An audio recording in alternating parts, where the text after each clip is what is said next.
Happy Wednesday, Dog Nation. I'm Brandon Adams, and this is DawgNation Daily, the daily podcast for Georgia Bulldogs fans, presented today by Harrah's Cherokee Casino Resort. I've also got a cool shirt on. I'll tell you more about that before we're done today. It's going to be a fun, busy show. A little bit of a thought exercise off the top of the program about how I think the college football playoff conversation this fall could be very interesting, especially involving the SEC, potentially involving both Georgia and Florida. I'll get more into that. Latest on the quarterback situation. Some of the stuff that Smart has said we haven't had a chance to fully digest yet. We'll do all that. Smart did a cool thing on Friday, making Scott Cochran available to speak directly to UGA fans. I thought there was a lot of energy in that discussion. We'll deal with some of that on today's show. A ton of SEC news, and some of it, I guess good or bad, depending on your perspective as a UGA fan. We'll cover all of that. Mike Griffith is here.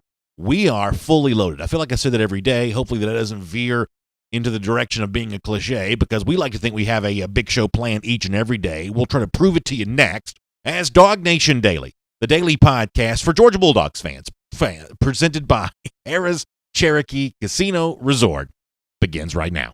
Today's episode of DawgNation Daily is brought to you by Harrah's Cherokee Resort.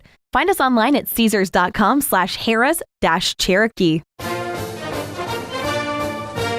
Presented by DawgNation.com. This is DawgNation Daily, the daily podcast for Georgia Bulldogs fans.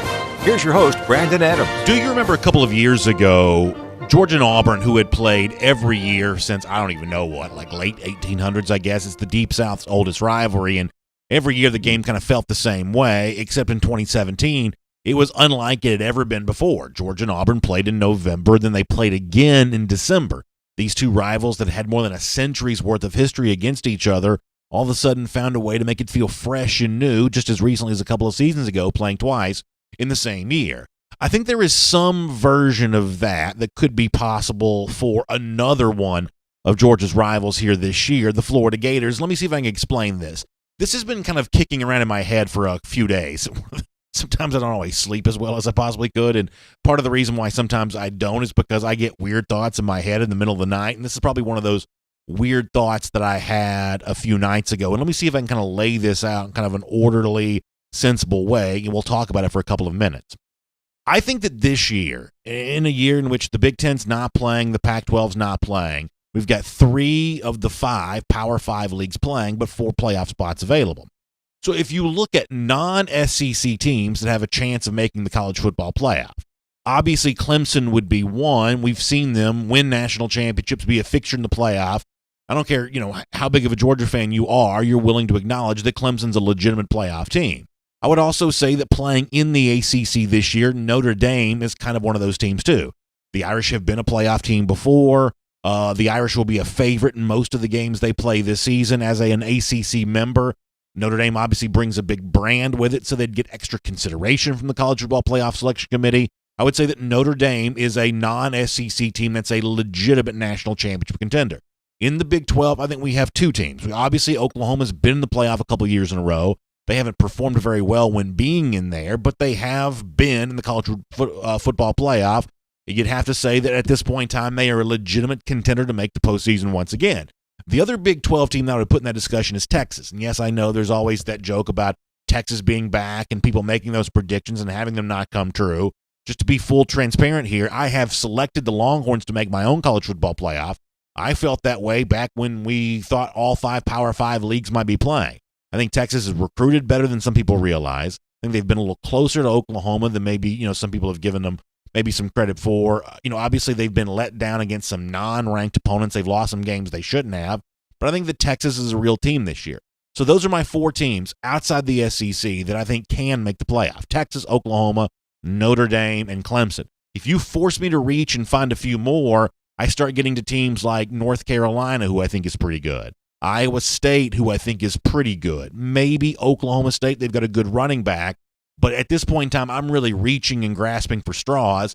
Legitimately, I can only name 4 non-SEC teams that I view as, potentially authentic playoff, type teams for this upcoming year, which then obviously makes it possible that more than one SEC team could make the college football playoff. Something we saw happen in 2017, also bringing them on the 2011 season when Alabama played LSU for the national championship, ultimately won, even though LSU was the reigning SEC champion. We've also seen a non-conference winning team from Ohio State made the college football playoff, 2016? Penn State wins the league. Ohio State makes the college football playoff.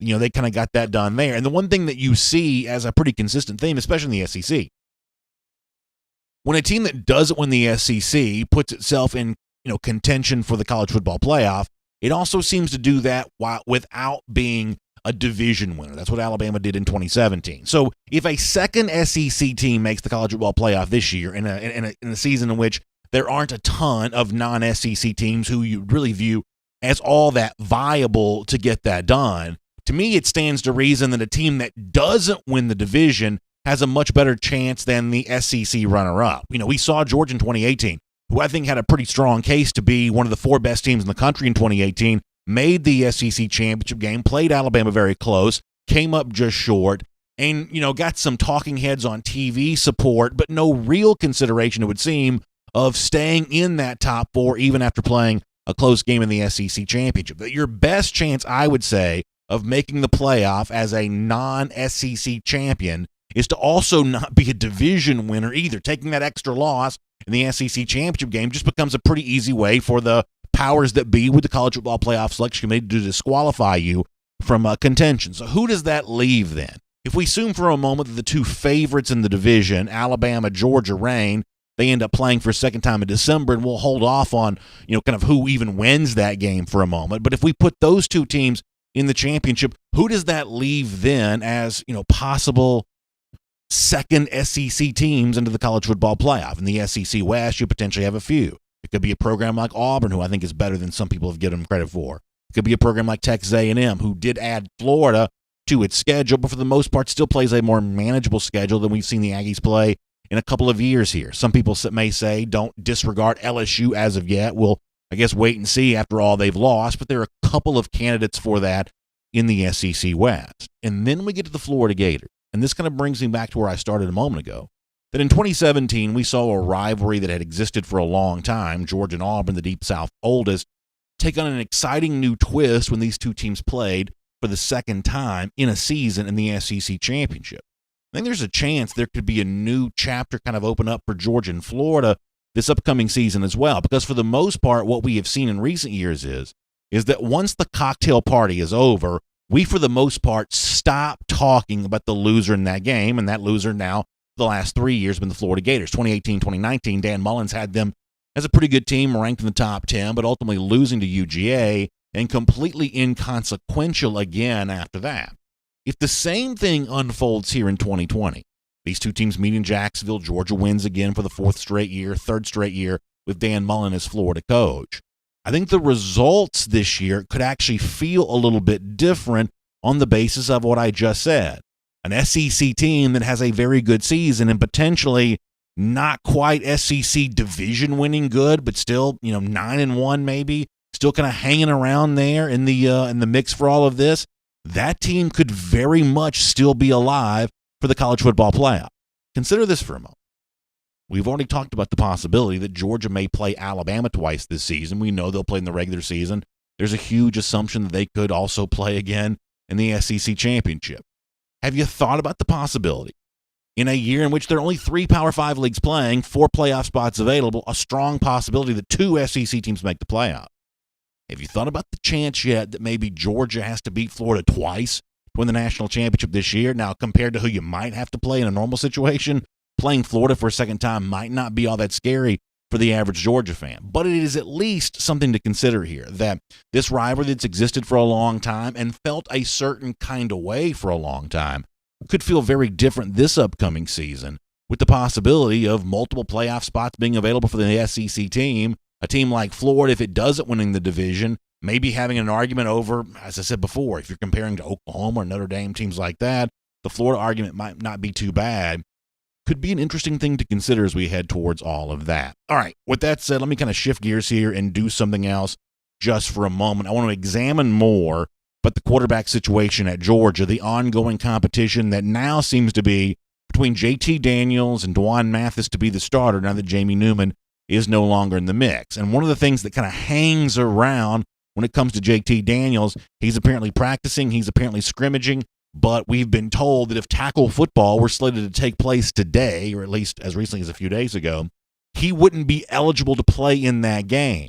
Does Kirby Smart expect that to change? He says yes. This is what he said about Daniels going back to Saturday. I am under the assumption that's going to happen, but that is not my decision. Obviously, that's the medical decision. And he's cleared to practice, which for quarterbacks is unique because they're not out there getting hit every day. They're non-contact. So we expect him to be cleared by the first game, but that's not a complete certainty. I know Ron feels confident that he's far enough post-op and he's got enough strength in his leg to be in a good position to be able to play. But that's going to boil down to Ron and our doctors making that call.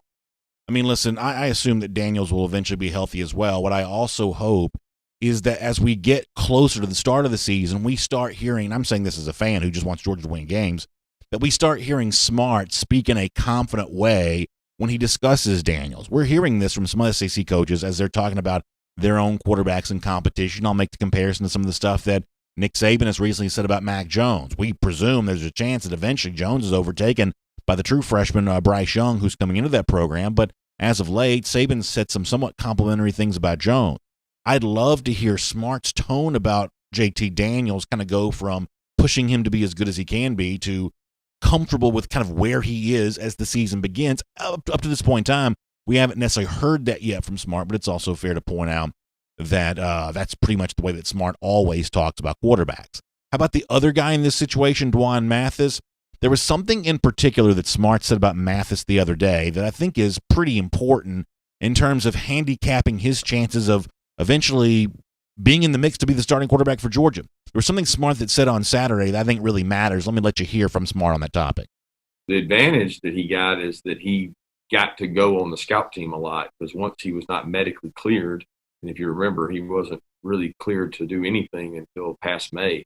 So we were kind of in the dark on whether or not we had to go to like 6 NFL doctors to look at the scans and see the healing in his skull to be able to clear him. And during that time of last season, he was getting all the reps, against the scout team, which is really helpful because you get to feel the rush. You got one of the best defenses in the country coming at you with a, makeshift offensive line a lot of times on the scout team. And so you feel that pressure and you get to go in there and compete. He got to take a lot of reps in regards to that, but he is in a little bit different system. So that's, it's not like he's in the same system he was in last year.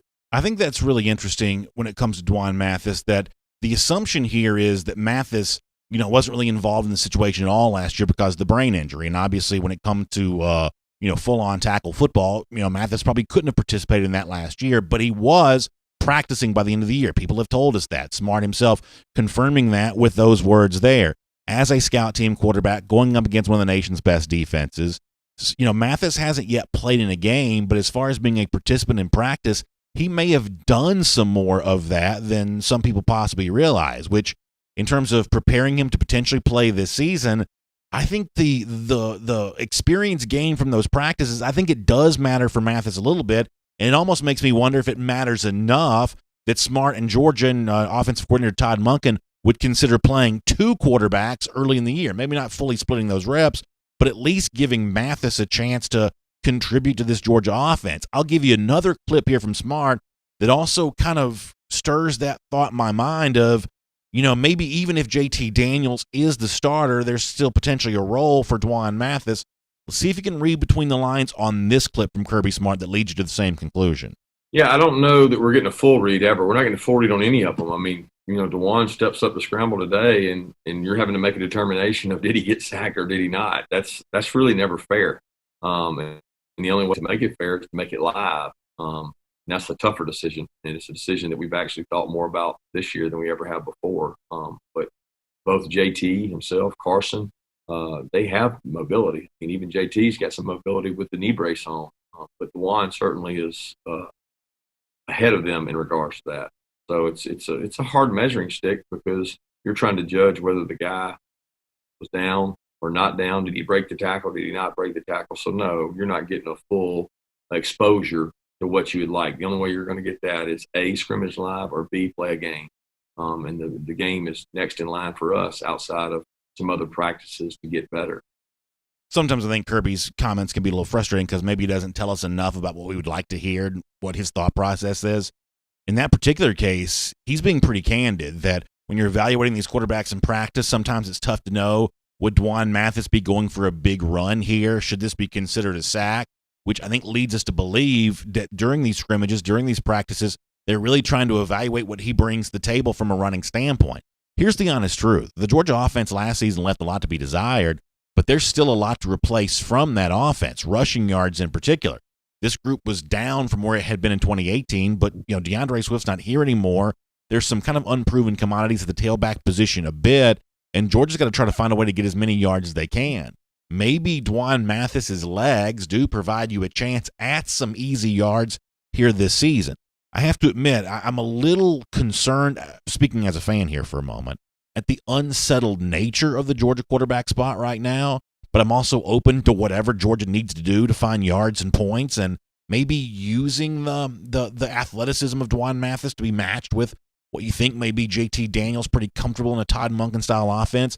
You may have to do a little bit of everything, and one way or another, I guess my assumption is, at the beginning of the season at least, the Georgia offense is still very much going to be a work in progress. A little long there off the top, but nonetheless, good to have you with us. It's DawgNation Daily, the daily podcast for Georgia Bulldogs fans.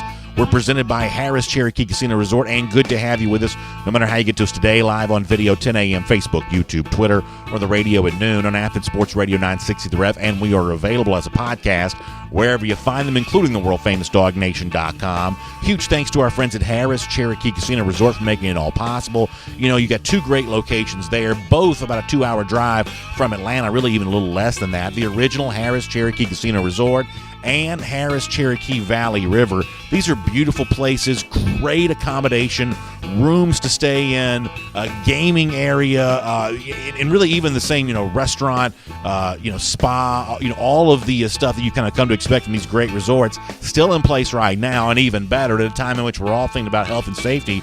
The folks at Harris Cherokee Casino Resort have done an incredible job of making sure their facilities are very comfortable for social distancing and taking good care, giving peace of mind to the guests who stop by there. So the same great restaurants, the same great accommodations, the same great getaway it's always been, but also kind of available for you now in kind of a socially distant way. That's what Harris Cherokee Casino Resort provides. We're big fans of theirs, and we're really happy to be telling their story here on DawgNation Daily. By the way, don't forget to check out this website. It's Caesars.com/Harris-Cherokee. That's Caesars.com/Harris-Cherokee. That'll get you in touch with Harris Cherokee Casino Resort. I'm going to get Mike Griffith here coming up in just a moment. Before I do that, let me also talk for a moment about something that happened on Friday. I was really entertained by Scott Cochran, the new Georgia special teams coach, visit with the media. He's got unbelievable energy. And it's kind of funny. This was a huge story during the offseason when Cochran first came over, and everything that happens since then, the SEC news cycle has a tendency to spin pretty fast.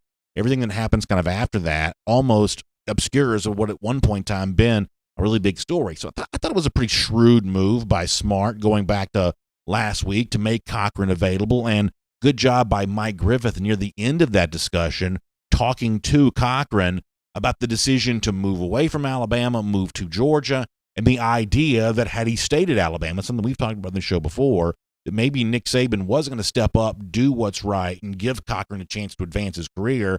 Scott Cochran took that idea head on Friday. This is pretty good stuff. Make sure you hear this. I mean, you can use anything for motivation. To me, the question goes deeper. I think Coach Saban has my back.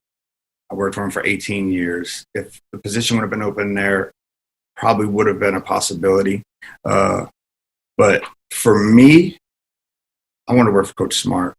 I want to work with somebody that I see eye to eye with on a lot of things. And I see the same with Coach Saban. Obviously, I wouldn't be where I am without him. But with Coach Smart, I feel like there's a big emphasis on some things that I'm big on. Listen, I think that apart from the Georgia versus Alabama stuff, I think that Scott Cochran is potentially a coaching star on the rise. I could see him doing bigger and better things, even beyond just being special teams coordinator at Georgia. But in the moment we're in now, where there's this kind of cold war going on between Georgia and Alabama with more on-field action to come, I think that the presence of Cochran at Georgia continues to be a pretty big salvo for UGA against Alabama, and giving folks a reminder of just what Georgia got when it got Cochran away from Tuscaloosa. That was a pretty good thing for Kirby Smart to be able to do. And it was fun to hear that. By the way, if you go to the DawgNation YouTube page, you can hear the entirety of the Scott Cochran press conference. I think you'll be really glad you did. Before we bring on Mike Griffith, let me just mention this here real quick. If you're watching on video, you see something that I'm incredibly proud of. I've got this Onward Reserve, very cool shirt on today, the red and black stripes, but the logo is one of my favorite things in the world. It's the Georgia dog with the gator in its mouth. This is a logo that Onward Reserve has the right to use here. It's one of those cool things that you get when you check out the tremendous apparel selection that's available at Onward Reserve. So if you're watching on video, you notice the shirt that I'm wearing. A really fun thing to do, go to DawgNation.com. Up at the top of the page there, you can see all the stuff that's there, the Georgia-Florida stuff here. We love being Gator haters around here. Onward Reserve makes that easier. When you use the promo code DawgNation, you also get 10% off your purchase. So if you're listening podcast and you want to see the shirt that I'm wearing, go to DawgNation.com. Up at the top of the page, you can see that. It'll take you right to Onward Reserve. You can see the really cool stuff. Use the promo code DawgNation, of course, spelled the way it's supposed to be, DAWG, and you can get 10% off your order there on that. I love Onward Reserve. TJ Calloway's a UGA guy. That's the founder. Not only do they have really cool UGA apparel, but as we head towards fall, they always have great, great stuff, whether it be the pullovers, the sweaters. A lot of you like the outdoor activities, the hunting, the fishing. They kind of got you covered on some of that kind of stuff there as well. They like to celebrate the notion of living authentically, and as you head towards the fall, no better way to put yourself in a position to do that yourself, no matter what you have planned, than with our friends at Onward Reserve. So check out the website, DawgNation.com. There's a link to Onward Reserve there. Use the promo code DawgNation. If I could recommend anything, it'd be the shirt that I'm wearing right now because I love the dog just chomping down on that gator. Check it out for yourself. Go to DawgNation.com to find out more about that. We are fully loaded. We're already running late, which gives you an idea of just how much we have going on today's show. We're glad to have you as a part of it. Want to get more to the quarterback situation now and everything else related to UGA. Let's talk to Mike Griffith here on DawgNation Daily, presented by Harrah's Cherokee Casino Resort. From Athens and across the SEC or wherever the recruiting trail may lead, here's a DawgNation.com insider. And we'll bring on Mike Griffith here. A little late getting to him, and I certainly apologize for that. I want to be respectful of his time. And, Mike, with that in mind, I guess we'll kind of jump right into this here today. Want to get into kind of what's been ongoing with the quarterback situation, with Dwan Mathis, with JT Daniels. I admitted this to our audience before you joined us. Speaking as a fan right now, I'm a little concerned with maybe some of where this stands. I think there's a possibility that Georgia plays both these guys a little bit. They may need the extra dimension offensively that Mathis potentially provides with his legs. I think that Kirby Smart, has a way of talking about this kind of stuff.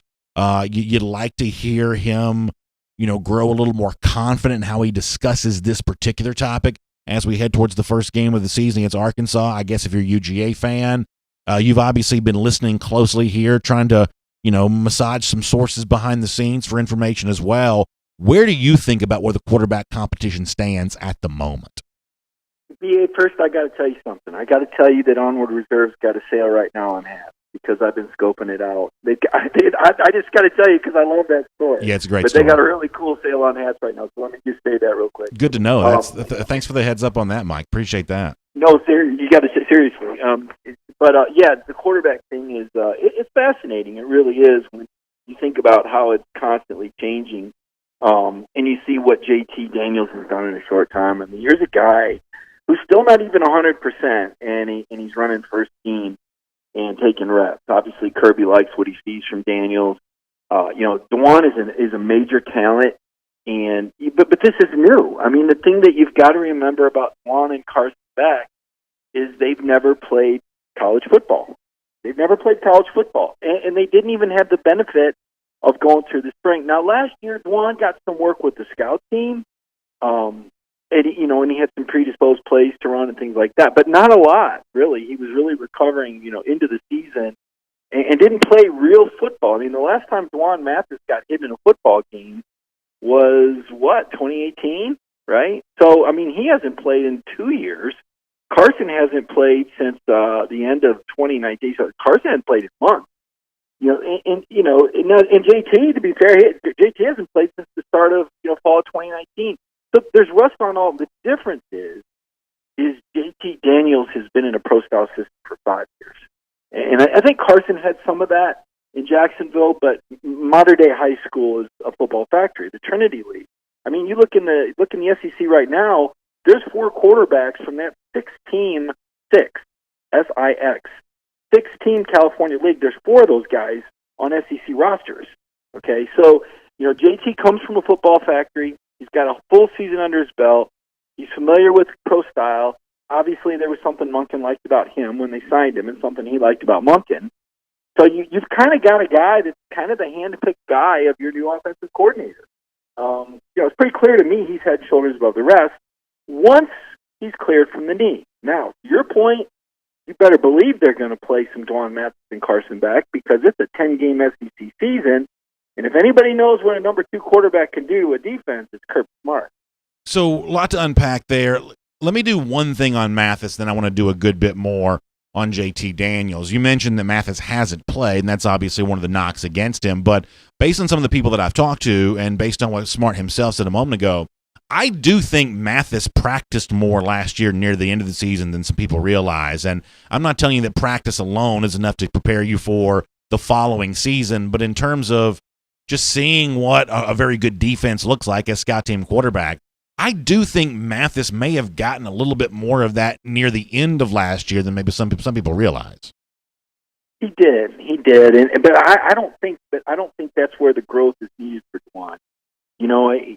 We start getting into the minutia of quarterbacking, right? And this is where some people, their eyes kind of gloss over. When we say game manager, what does that mean? Nothing. Well, no, actually, it means a lot. It's how you get into the NFL. It's why Deshaun Watson is a superstar quarterback, and Josh Dobbs, I covered at Tennessee, is just grasping to stay on the roster. You look at Josh Dobbs, okay? When we talk about Dwan Mathis and Dwan's skills, it reminds me a lot of Josh, because Josh Dobbs was a guy who had a big arm. Y'all saw that between the hedges, but an unbelievable runner, a great leader, and that was a finished product. Josh should have probably been the 2016 SEC Player of the Year, but why isn't he a starting quarterback in the NFL? Well, it's the offense city. It did involve all these intricate things, all this protection and pre-snap read and getting to your progressions. And I know some Georgia fans are like, well, why can't you just make it simple?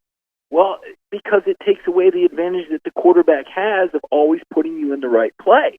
Instead of beating you with his feet or beating you with his athleticism, he's beating you with the pre-snap read. He's beating you by finding the matchup before the ball's even snapped. And BA, this is where I always go back to the best answer I ever heard from Jake Fromm, who was most of the time pretty boring and full of cliches.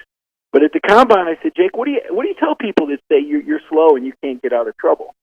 He says, I get out of trouble before I get in trouble with the pre-snap read. And that's where Georgia wants to get. They want to get to the point where when that quarterback goes to the line of scrimmage, just by reading the defense, just by understanding where the matchups are, he already has a notion of where the play is going to be made. He knows where the danger is coming from, right? He doesn't have to react because he's proactive before the snap. There's a huge value to that. Now, how quickly can Carson and Dwan learn this? That's the question. And if something should happen to JT, what's plan B? Can you simplify? Do you shrink the package for Carson and Dwan? Because they can't run all the stuff that a guy like JT Daniels can at this stage of his career. So here's where I am on JT Daniels. I fully expect him to be the starter. I guess I'm just not quite so sure how effective he's going to be once he starts. First of all, because this was a Georgia offense a year ago that left a lot to be desired. So you got some leftover stuff when it comes to that. I would say that Daniels' results in his year at USC as starter were probably mixed at best. He was young, and that was a couple of years ago for a team that wasn't very good. So there's some mitigating factors there. I'm a lot more confident that Daniels starts than I am how he plays once he does start, how effective he'll be at leading this Georgia offense this season. I have to admit, when it comes to that, I don't really have a sense of just how good offensively Georgia's going to have the capability of being this season. And as a fan, I had to say I got some concerns right now. Where are you on some of that? I agree with you. I agree 100% because it goes back to something that you and I have talked about back and forth for the last year. When you run this style of offense, you're dependent on those other guys, right?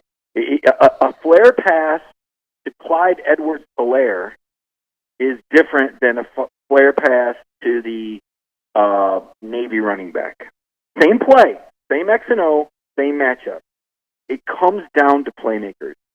Do you have the receivers? You can have the best quarterback in the world with those pre-snap reads, but if nobody's open, what's he going to do? Well, that's when you go, well, that's when you like to have a guy with mobility. Well, but the guy with mobility, maybe he can't get to the third opener. It's yin and yang here, but it's so dependent on what do these receivers do. Do they make the right read? Okay, flashback, South Carolina. Matt Landers turns one way, Jake Fromm throws the other. Interception, right? If Landers can't read the leverage the same way Jake Fromm does, the whole thing goes up in smoke. If your receivers can't make those reads, but you would hope at this point, this is Cortez Hankins' third year with some of these guys? I think at some point, and from what I'm hearing, they're doing better. They're doing better. Obviously George Pickens is an incredible talent. Nobody's going to single. I say nobody, but very few times is George going to be singled and somebody cover him. Okay, they're going to have to double him. So right there is a big advantage. Your other guys got to win one-on-one. Can Kearis Jackson win his one-on-one? Can Matt Landers win his one-on-one? Can Demetrius Robertson catch the ball? When will Trey McKitty be healthy again? These are the questions. How quickly can Jermaine Burton recover? Get up to speed. Can Justin Robinson continue to impress? These are the questions that are going to determine just how good this offense can be. I think you've got the trigger, and I think the offensive line is firm. But I've got questions about your receiving corps. Well, speaking of that, one of the guys that I would assume was going to be a part of this receiving corps because of the fact that Georgia just needs reliable pass-catching targets is Trey McKitty, the tight end. I know you've written about this at DawgNation.com. There have been a number of reports that McKitty, dealing with an injury, may not be able to play week 1 against Arkansas.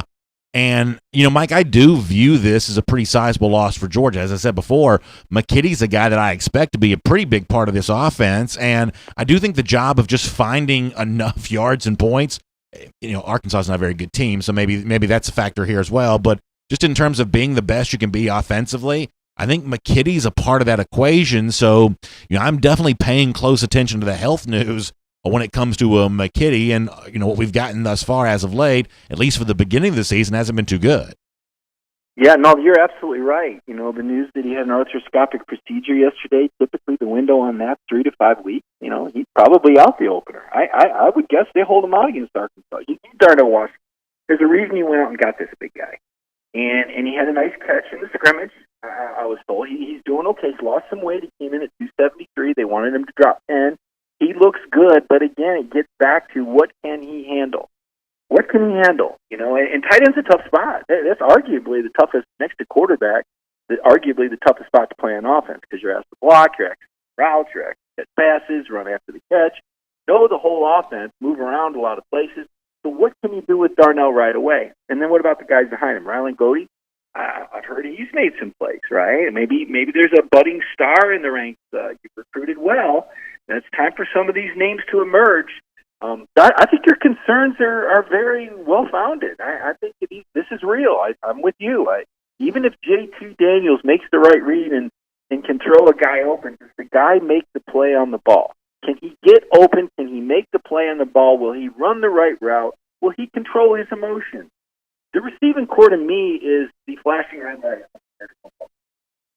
I think, and we'll finish with this topic, I think one of the really fun names to talk about when you head towards the start of the season for Georgia is James Cook. Now, listen, obviously, there's been some kind of unrequited, potential when it comes to Cook over the last couple of seasons, but I still have my eye on him in a really big way this year. And the one thing I've kind of grown in my opinion on is that this is more than just a guy that you can throw the ball to because he's always kind of felt like a running back that was a little bit like a receiver. The photos that I've seen from Cook make him look like he's in pretty good physical condition, and the idea that he could still be used as a traditional running back and maybe in tandem along with Zamir White. We know Kirby likes to use those running back tandems, at least most of the years that he's been at Georgia. The possibility that James Cook not only has a big year, but has it as something that feels a little bit more like a traditional tailback, a traditional running back. I guess I've still got my eye on that as a pretty big possibility for Cook this year, especially on, kind of some of the early buzz that seems to exist about him, and there's no shortage of that on the internet. Would you agree? I know you wrote about Cook the other day. Yeah, I think James Cook is going to be the central figure in the offense. I think he's going to be the guy. If I was drafting a college fantasy football team, James Cook would be a guy to have real high on the list. He run the ball, catch the ball, maybe involved in the return game. This is James Cook's contract year. I mean, they need James Cook to be the guy. They need a Reggie Bush kind of year out of James Cook. And I'm referring to USC days, but I think James Cook is the guy. I think Zamir White is your pounder between the tackles. I think this is kind of a thunder and lightning look. But I know that Zamir's been working on the pass catch. He can do some things out of the backfield too. But James is really a guy that I think Georgia can really count on. I think they will count on. I think he's had a great offseason, a little embarrassing off-field incident there in December or January. But I think he's put that behind him. He worked hard this offseason with his older brother. I think he's going pro after this year. And I think Cook is going to be the dude. I really do. I think he's the guy. And you need to get Kenny McIntosh needs to get up speed. Right, he got dinged up a little bit. Camp, nothing sounds serious, but Kendall Milton's had a hamstring. So right now, Zamir White and Cook right now are 1A and 1B, but I think Cook, with that ability to catch the ball, talking earlier about those receivers and what can they do, I don't think he's going to be a bad option, and I think you're onto something there.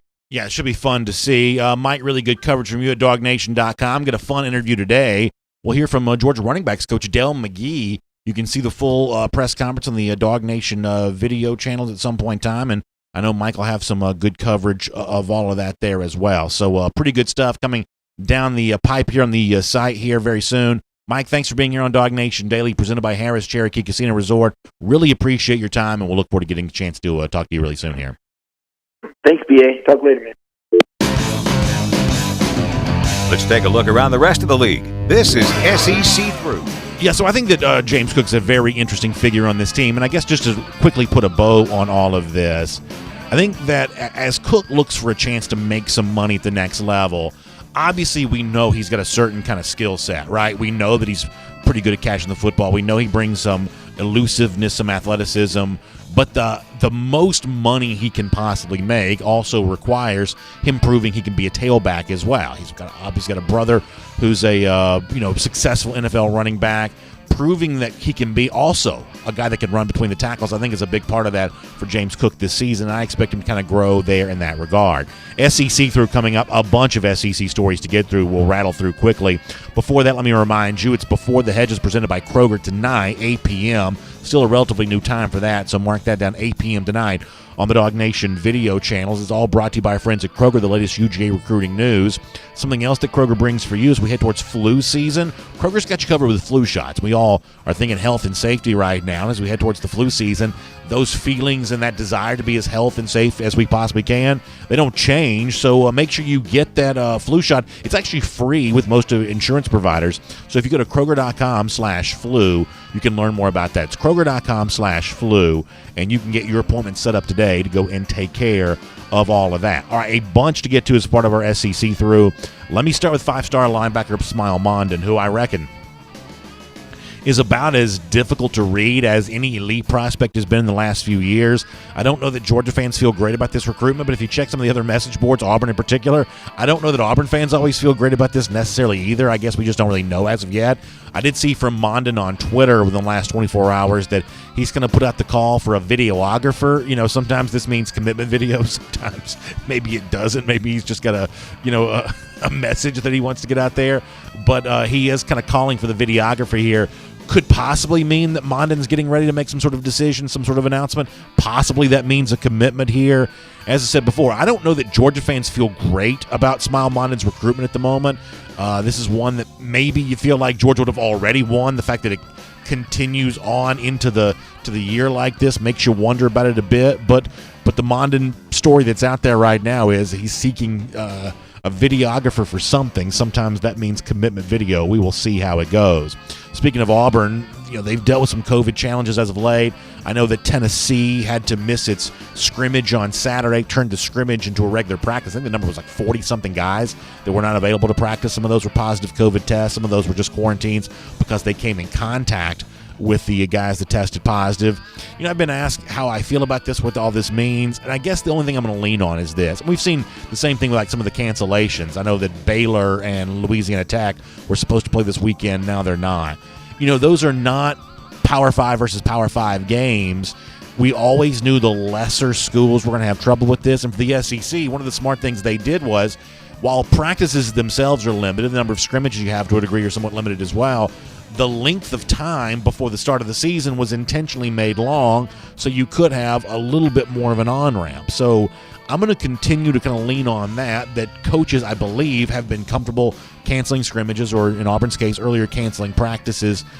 I think they've been comfortable to do that because they know they've got the dates to play with. Now, is it possible this impacts their preparation for the upcoming season? It's certainly a possibility, but I haven't seen anything yet I'm all that worried about as of late. Did see this very interesting coming out of South Carolina, where Colin Hill, who I believe is the recent transfer from Colorado State, where Mike Bobo is also offensive coordinator. There are some reports coming out of Columbia that Hill, not Collins Hill, the Georgia high school, but Colin Hill, may be slated to win the starting quarterback job over Ryan Helinski. This was a surprise to me, reading some of the reports coming out of Columbia. Maybe not super surprising to people who followed that program pretty closely, but it is an example of teams being willing to do something unorthodox if they feel like benefits them. Helinski was a fairly big recruit when the Gamecocks won that recruiting battle, but with Bobo coming in as offensive coordinator, he wants his guy willing to do something unorthodox to get there. You've also, I guess you'll couple this story with some of the stuff that's been out there as of late about Mike Bobo saying they're going into a huddle this year. They're not going to play as much no huddle. It certainly seems like South Carolina's got some concerns about its offensive personnel right now. The Marshawn Lloyd injury only makes that more true.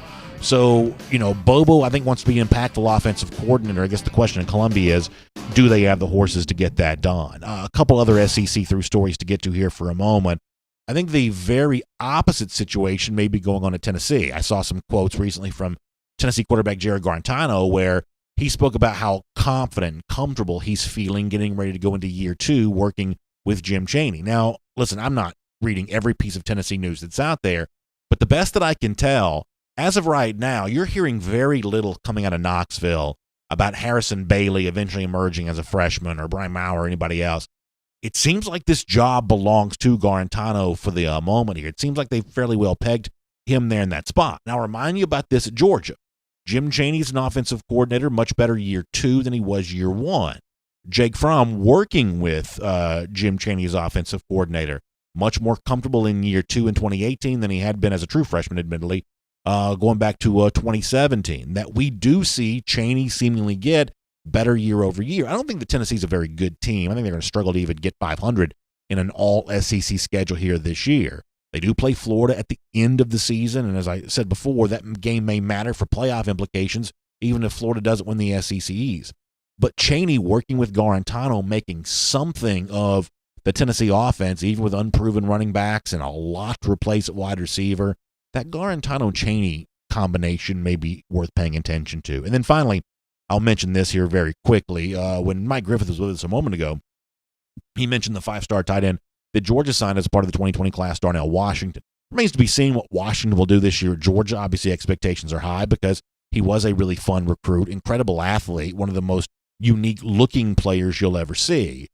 The other guy that was kind of talked about in the same vein with Washington was a Rick Gilbert from Marietta, Georgia. That's a guy that I probably liked as much as any recruit we've talked about in really quite some time over the last couple of cycles at least.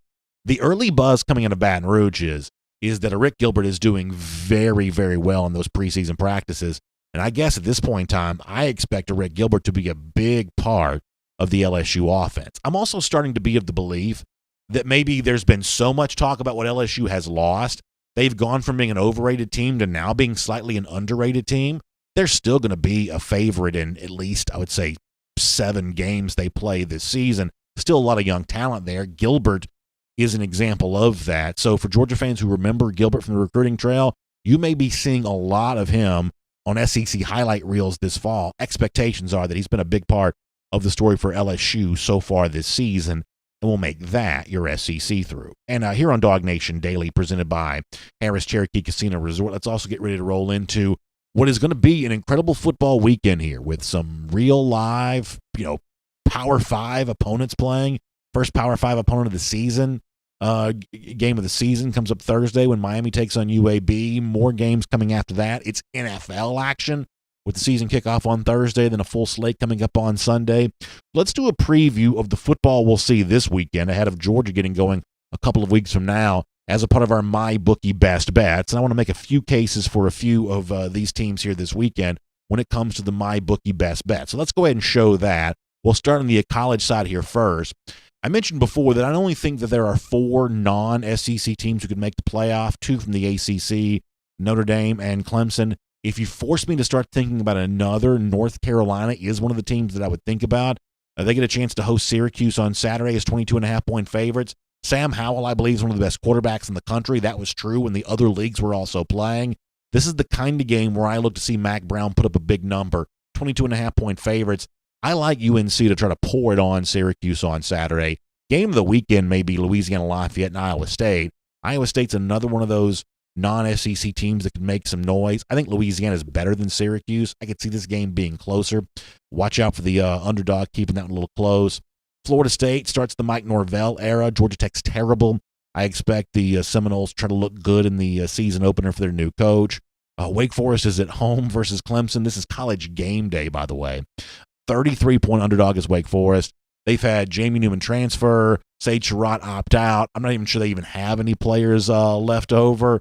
So I don't quite know if they have the ability to keep it close with Clemson or not. But that is where game day is located coming up here this weekend. And then finally this from the NFL, because the one thing that we've learned here on DawgNation Daily presented by Harris Cherokee Casino Resort, when you want the inside track on who's going to win NFL games, I'm the guy that you turn to. I like 3 games in the NFL this weekend. I think the Browns were incredibly overrated a year ago. The hype is almost totally gone. And now I see real value with Cleveland. They go on the road as an 8-point underdog week 1. Give me Nick Chubb and the Browns, keeping that one closer than the experts think. This is a total sucker play, I'll admit, but I'm also on the Bucs on the road at New Orleans. Saints 3.5-point favorite there. That half-point looms big time to me. Watch that one to come down, especially if you like Tampa Bay. I don't think New Orleans is very good this year. I think the Tampa, adding Leonard Fournette, can't hurt. I like the Tampa Bay Bucs. And then finally this, value play with the Giants, a home underdog against the Steelers. Watch them to keep it close there as well. That is your MyBookie Best Bets.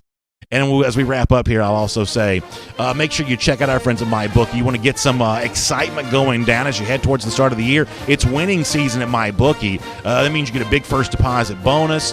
You can double your initial deposit. New players get up $1,000. It's really, really good deal there. But you've got to use the promo code DawgNation to take advantage of that. DawgNation, the promo code to take advantage. Simply find MyBookie online. Do the search there in your search engine. The internet will do the work for you. Then when you get there, big first deposit bonus, double your initial deposit when you use the promo code DawgNation. You play, you win, you get paid at MyBookie. It is simple as that. And we'll do the MyBookie Best Bets each and every week here on DawgNation Daily. And look forward to doing a whole lot more of that. Something else we enjoy doing as well, how about our Gator Hater Updater? 1,411 days. That's how long it's been since those lousy, stinking Gators have beaten the Georgia Bulldogs. That's good news. Y'all have a good day. We'll see you back here tomorrow. And on video. Boy, a lot of ground covered today. Good to have you with us for all of it as we roll into our R.S. Andrews School Down. By the way, speaking of gambling, our buddy Dari from R.S. Andrews, we've got a go with the flow returning this year. We're the kind of astute, sure to be perfect all season long expertise that I just espoused there. We'll do that as a part of Go with the Flow presented by R.S. Andrews later on this year. That's going to be a lot of fun. And as we get ready to roll into our R.S. Andrews School Down, I will remind you that R.S. Andrews can get you covered. Air conditioning, heating, plumbing, electric. You can trust R.S. Andrews to do all that for you, and they can do they do that for us here at DawgNation. You want your air conditioning tuned back up to factory fresh specs? R.S. Andrews got you covered. Find them online at rsandrews.com.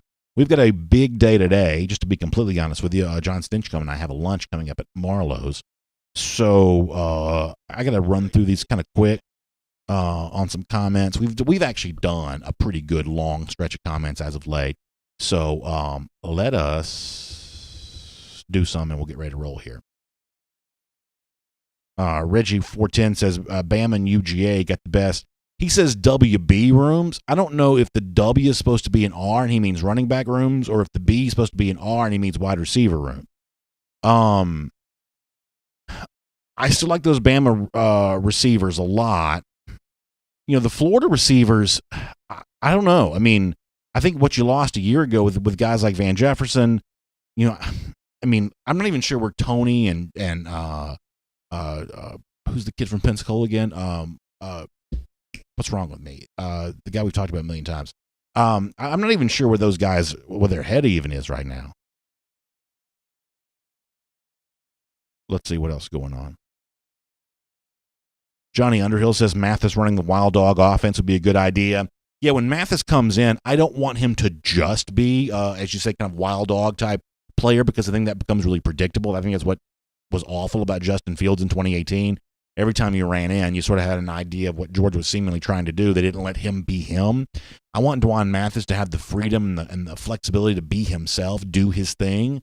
But I just think that right now, I think the Georgia offense is probably very much a work in progress. I think there's a lot that this group has still got to try to figure out. You know, I think you're unproven at receiver. I think you're, other than Pickens, I think you're unproven at running back, certainly unproven at quarterback. You may just need to find some yards where you can get them, and using Mathis a little bit as a running quarterback would at least make that a little bit easier, because running quarterbacks are difficult to defend. They just are. It's an easy way to get some easy yards.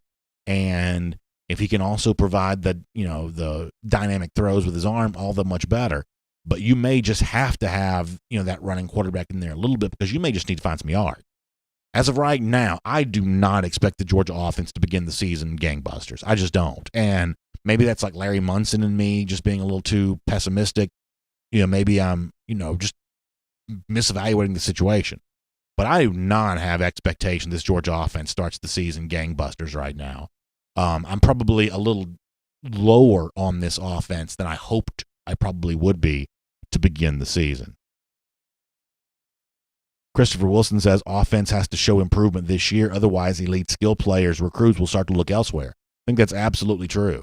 I think first of all, you've already seen some examples of this. I don't like, bringing this up because Georgia fans probably don't want to hear it. But I mean, Rick Gilbert didn't want any part of this Georgia offense. He didn't trust how he'd be used in this offense. Jaden Hazelwood the previous year kind of felt the same way. I think we've seen some quarterbacks who've kind of questioned how they'd be used in this offense. That's not what you want. You don't want to have any obvious negative recruiting points. You don't want to make it easier for your competition on that. And I think that's a hole in the resume that Georgia has a chance to fill in this season. I do believe that's true.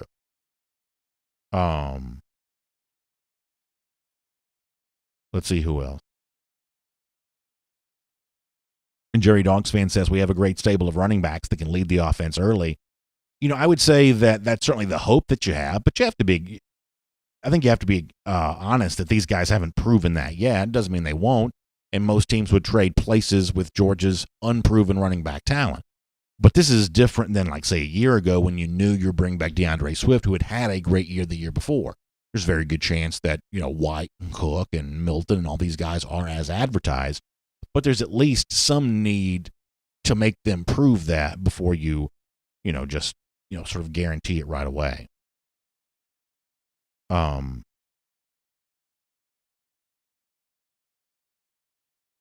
Bobby Bryan says Dwan Mathis should start and sprinkle in the rest of the quarterbacks first game.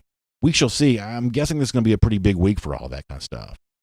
Joel Moody says a lot of unknowns on offense. I've been reminding folks that we only have 3 returning starters and lost an experienced quarterback. Newman, and now an experienced tight end Trey McKitty might be out for a couple of games. Yeah, it all makes it more challenging. All makes it more difficult for sure. And you're right. Even though they're new starters at the offensive line position, I'm still expecting the offensive line to be one of Georgia's strengths.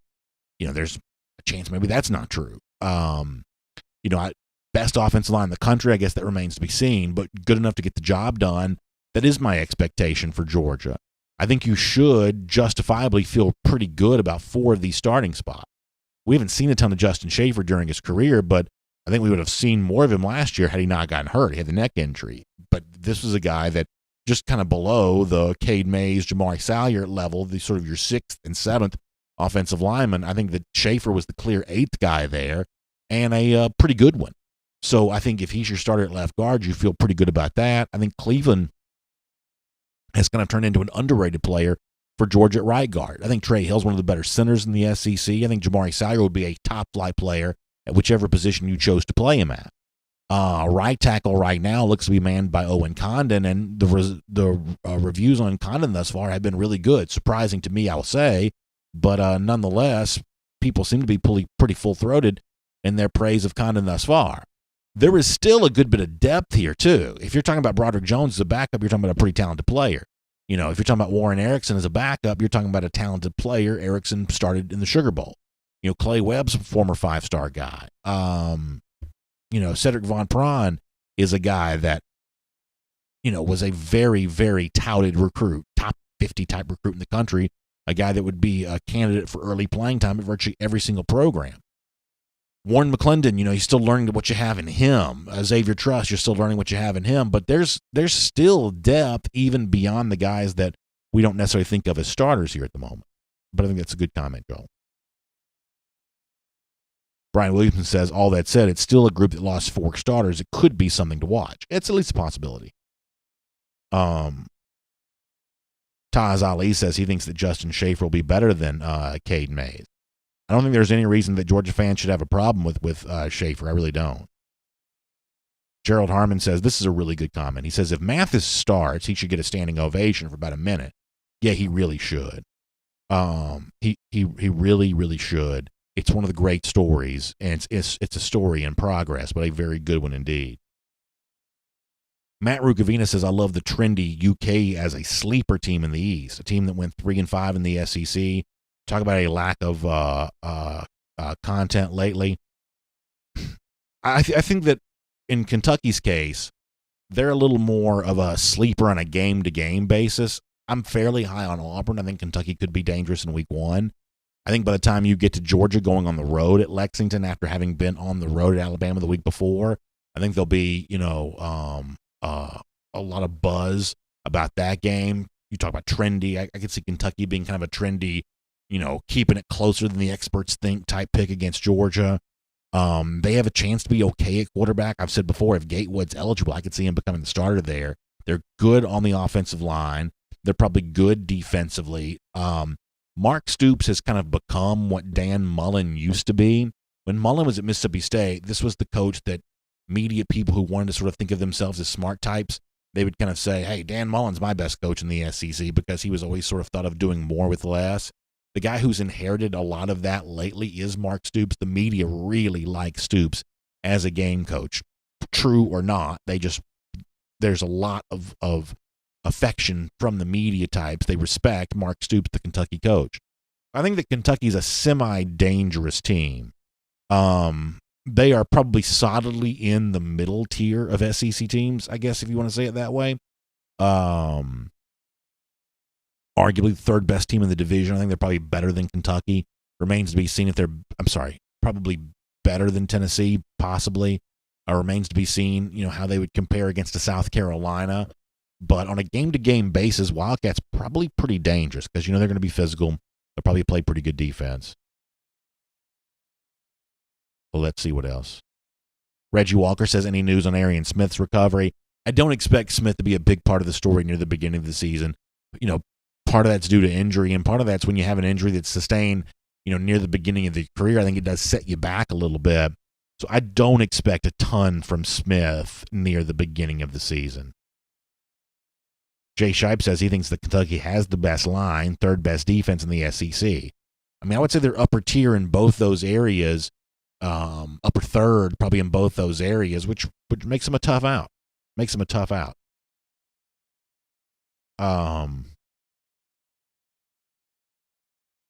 Andre Derby says, if Mathis were to start, win the SEC championship, is he the starter next year without a doubt, or will Kirby have a competition? So the one thing that Kirby has indicated is he's pretty much always going to have a competition. But obviously, much the same way it was once true for Jake Fromm in similar circumstances, if Mathis did all you just said, he would become pretty difficult to beat out.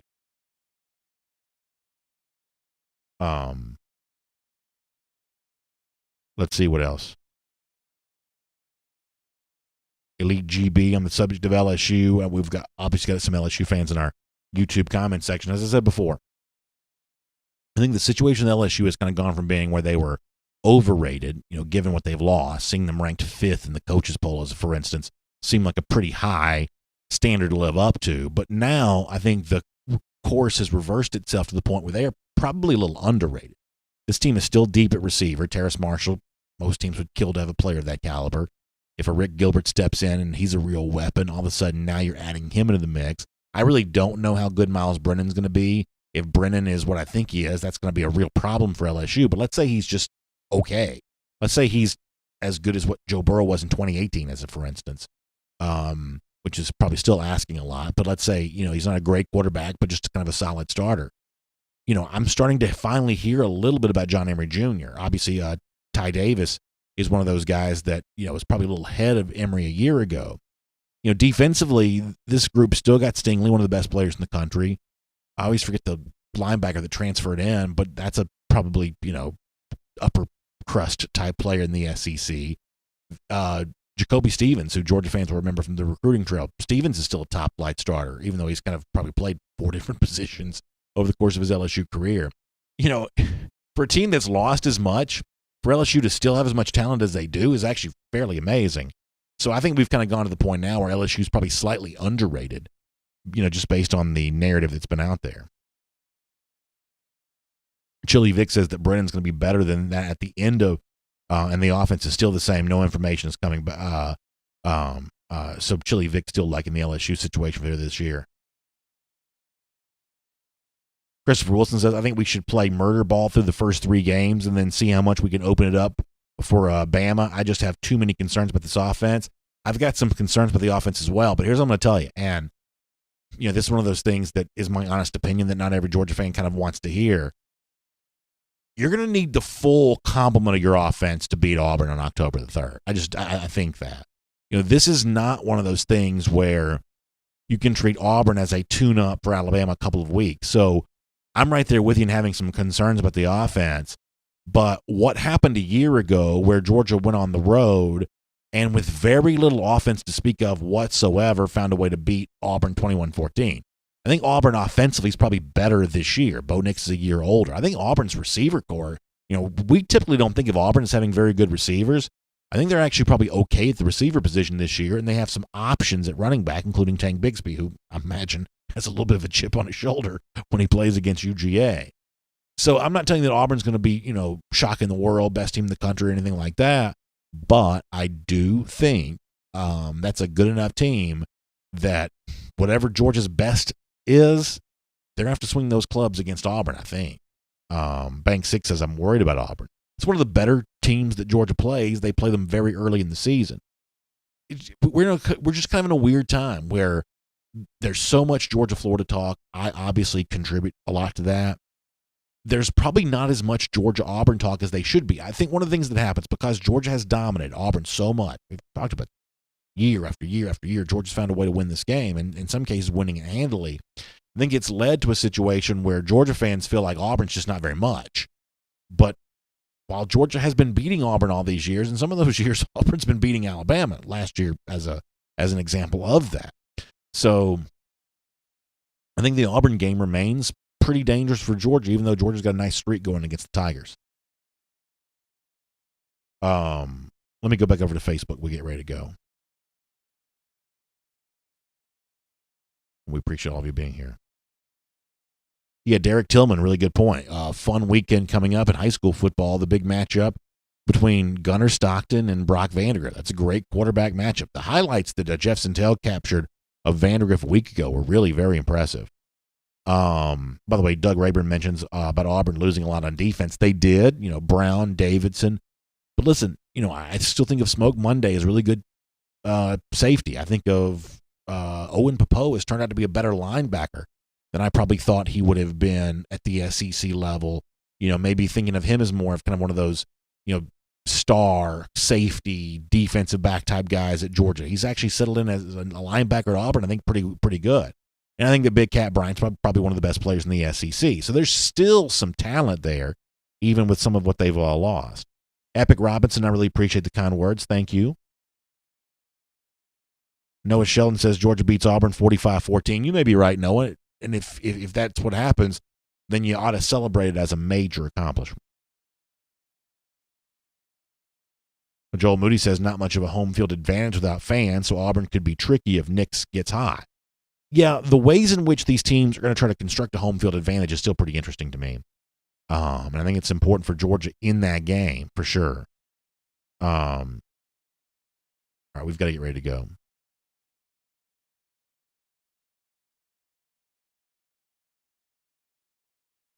David Johnson, good to see you here. Appreciate you being here. Nathan Morris says Mahomes versus Watson going to be so exciting on Thursday. Rivalry for years to come. Yeah, when you talk about young quarterbacks in the NFL, I know he's been banged up a little bit, but I still view Deshaun Watson as a pretty good prospect. I think that Houston's an awful organization, and obviously we don't talk a ton of NFL around here. I think that Houston's an awful organization. I don't think they've done right by Watson with kind of what they've put around him and how they've handed him weapons. But if you gave me, a chance to, if you gave me a chance to start my own franchise with one of the young quarterbacks, clearly I think Mahomes would be the guy you took first there. But you start taking other names from that young quarterback group, and I still think of Watson as a fairly young quarterback. If you're doing that kind of stuff, Deshaun Watson is probably still a name I pick pretty high. I think as an NFL quarterback, we're going to still hear a ton from Deshaun Watson. I do. I'm looking forward to that game on Thursday for that reason. All right. Anything else?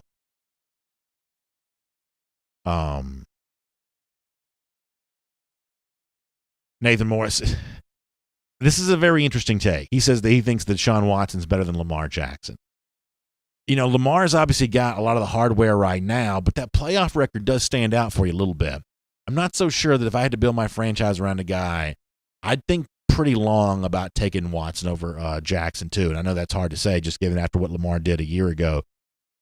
Highlights are unbelievable, but I'm going to need to see some January stuff from Lamar Jackson at some point in time. We got to go for now. Good stuff all the way around. Thanks for being here as part of our R.S. Andrews Cool Down. Let me remind you to also check out the AJC for your Atlanta news now. You get that online at ajc.com. That is always a great thing to be a part of. You can check it out, including Mark Teixeira, former Atlanta Brave, former New York Yankee, Texas Ranger, kind of involved in kind of a big real estate project here in Atlanta. They just sold a big development here, $127 million. You can read about that. Also a whole lot more out there. Dan Quinn, the Atlanta Falcons, getting ready to go for week 1 coming up this weekend against the Seattle Seahawks. Are the Falcons ready?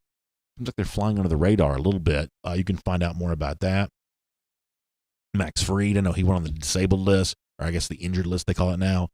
You can check that out at ajc.com there as well. And just some really, really fun stuff all the way around, including the Colonnade, one of the great Atlanta restaurants, coming up on a anniversary here, not in the very near future, after having seemingly weathered the storm of the challenges of the coronavirus. That's a fun read as well. Get your Atlanta news now at ajc.com. You can check that out. We appreciate you being here, and we'll look forward to seeing you tomorrow. rsandrews.com to find out more about all the air conditioning, heating, plumbing, and electric needs they can meet for you. 10 a.m. tomorrow, it's DawgNation Daily, presented by Harris Cherokee Casino Resort. We'll look forward to seeing you then, everybody. For more DawgNation videos, check out youtube.com/DawgNation.